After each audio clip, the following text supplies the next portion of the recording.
Jammu and Kashmir के पीएको को आप भारत का हिस्सा नहीं मानते हो क्या? एग्रेसिव ना हो, जान दे देंगे इसके लिए। क्या बात कर रहे हो आप? अमित शाह के ये शब्द देश की एकता और अखंडता को बनाए रखने वाले लौह पुरुष सरदार की याद दिलाते हैं। कश्मीर बचाना है, हर हाल में, किसी भी कीमत पर, जो भी जरूरी है वो किया जाए। अमित शाह आज की राजनीति के लौह पुरुष हैं, ये कहना गलत नहीं होगा।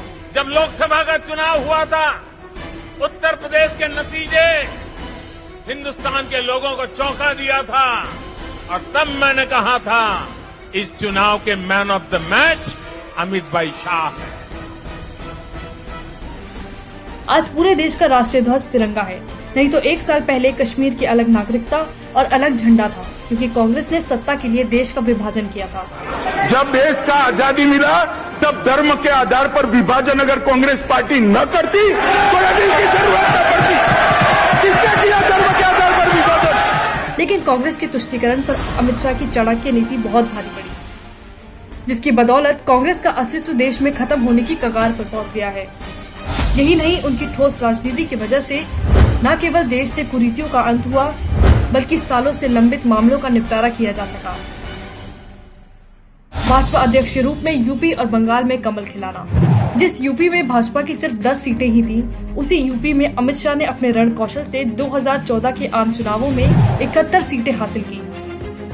2019 में भी महागठबंधन के बाद भी यूपी में 64 सीटों पर कमल खिलाया। बंगाल में भी उनके नेतृत्व में ही अप्रत्याशित रूप से पहली बार पार्टी 18 सीटें जीतने में कामयाब रही। भारत माता की। देश सेवा और राष्ट्रभाव को देखते हुए उन्हें 2019 में गृह मंत्री बनाया गया, जिसके बाद उन्होंने 70 साल से कांग्रेस में अनदेखी सह रहे भारतीयों को मुख्य धारा से जोड़ने के साथ देश के लिए कई बड़े फैसले लिए। जम्मू कश्मीर और लद्दाख को उसका असली हक दिलवाया। जिस कश्मीर से सालों पहले कश्मीरी पंडितों को भगाया गया, आजादी के बाद से वाल्मीकि और गोरखा समाज को उनका हक नहीं मिल पाया, तिरंगा झंडा नहीं फहराया गया, देश का कानून लागू नहीं हो पाया, उसी कश्मीर को अमित शाह ने मुख्य धारा में लाने का वादा पूरा किया। 5 अगस्त 2019 के ऐतिहासिक दिन न केवल धारा 370 को हटाया, बल्कि घटिया अधिकारों की पैरवी करने वाले काले कानून 35A को भी खत्म किया।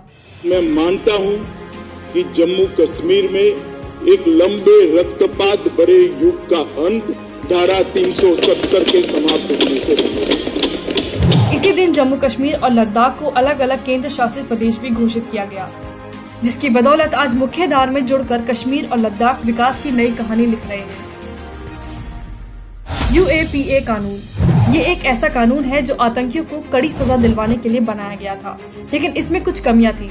उसमें अमित शाह नया बदलाव लाए। अभी तक इस कानून में सिर्फ किसी संस्था को ही आतंकी बताकर मामलों पर लीपापोती कर दी जाती थी, जिसका लाभ उठाकर आतंकी हरकत करने वाले लोग दूसरी संस्था बना लेते थे। ये मौलाना साहब जो है वो संस्था को बंद करके दूसरी संस्था कर देते हैं, फिर से 2 साल तक वो संस्था को आतंकवादी संस्था घोषित करने की प्रक्रिया करते हैं। जैसे ही घोषित होती है वो बंद कर तीसरी संस्था खोल देते हैं। आतंकवाद व्यक्ति की मनसा में होता है साहब, आतंकवाद संस्थाओं में नहीं होता। इसलिए इस कानून में बदलाव लाया गया और अमित शाह की वजह से जांच एजेंसी NIA को ज्यादा अधिकार मिल पाए। राम मंदिर फैसला और कानून व्यवस्था। सालों से अयोध्या के राम मंदिर को लेकर कोर्ट में मामला चल रहा था। जब भी इसको लेकर कोर्ट की कोई तारीख होती थी तो पूर्व की सरकारें देश में कर्फ्यू जैसे हालात बना देती थी। लेकिन जब 9 नवंबर 2019 की वो शुभ घड़ी आई, जिसका दुनिया भर के करोड़ों राम भक्तों का इंतजार था, तमाम दलीलों को सुनने के बाद देश की सबसे बड़ी अदालत ने राम मंदिर बनाने के रास्ते पर अपनी मुहर लगा दी। इस दौरान कहीं पर कोई हंगामा नहीं हुआ। इसमें कोई दो राय नहीं है कि इसका पूरा श्रेय अमित शाह के कौशल को जाता है। नागरिकता संशोधन कानून, ये एक ऐसा कानून है जिससे पड़ोसी देशों में रहने वाले अल्पसंख्यकों को भारत की नागरिकता मिलती है। इसको लेकर कांग्रेस के साथ साजिश रचकर विपक्ष ने पूरे देश को गुमराह कर दिया। लोकतंत्र की रक्षा के लिए हम कोई भी कुर्बानी देने के तैयार हैं। अपने घरों से बाहर निकले और इसके खिलाफ आंदोलन करें।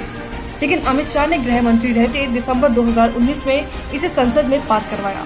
वो लाखों करोड़ों लोग जो कई सालों से यातना का जीवन जी रहे हैं, नर्क की यातना का जीवन जी रहे हैं, उन सबको एक नई आशा की किरण दिखाने वाला एक बिल है। इससे देश में आने वाले और पहले से रह रहे हजारों लोगों को देश की नागरिकता मिल गई।